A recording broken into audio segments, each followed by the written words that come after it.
Ako po si Elvin Joseph Pangilinan, 35 years old, from Dasmariñas, Cavite. Ang estado po ng pamumuhay namin, lalo na po ng mga magulang ko, sila po ay, katulad ng tatay ko, siya po ay farmer. Ang nanay ko, nagtatrabaho siya sa pabrika. Bali, 6 po kami magkakapatid. Sabay-sabay kaming nag-aaral. Ang pinag-aralan ko ay computer technician. So, bilang mag-aaral nung panahon na yon, hindi naman siya naging ganun kahirap. Nung panahon na yon, isa sa nakatulong sa akin is yung ate ko. Especially nung first year pa lang ako.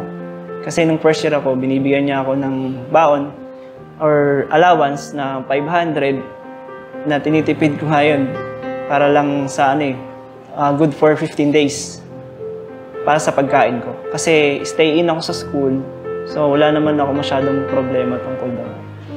Ang mahirap is yung pag-maintain ng kabuuan kasi kami rin yung in charge doon sa paglilinis sa buong school bilang janitor, bilang student assistant.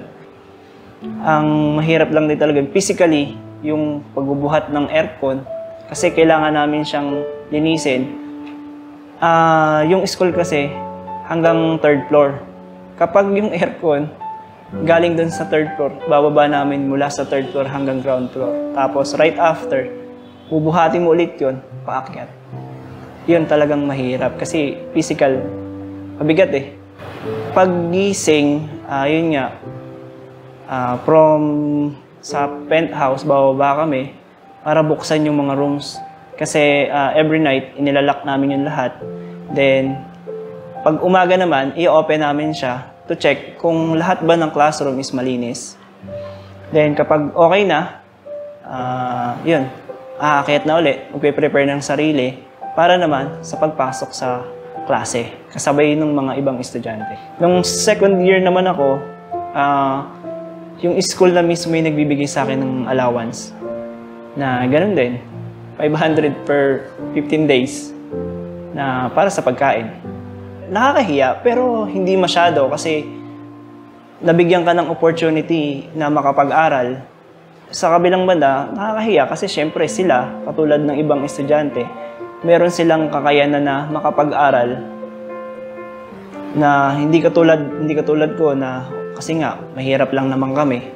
Lagi na lang sa isip mo na kailangan ko itong gawin.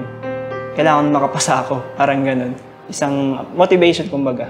Kahit 2-year course lang, nakagraduate, nakapagtapos, awa ng Diyos. Ang pakiramdam ko during that time, syempre nakaka-proud. Sa buong pamilya kasi, actually, ako lang yung nakagraduate. Even kahit papano naman, isang bagay na rin na maipagmamalaki kahit papano na sa pamilya, may nakapagtapos na. Ngayon po, kasalukuyan, isa po akong planning assistant supervisor sa isang manufacturing company. At ayun po, bilang source of income, malaking bagay din po na nakakatulong sa pamilya ko upang makapagpatuloy na kahit papano ay meron kami na pagkukunan ng panggastos para makapagpatuloy sa araw-araw. Ang pinagpapasalamat ko po sa Diyos kasi yung mga challenges na dinaanan ko, yun yung nagpatibay sa akin para, kumbaga, kung ano ko ngayon, ito yung mga dinaanan ko para maging matibay ako.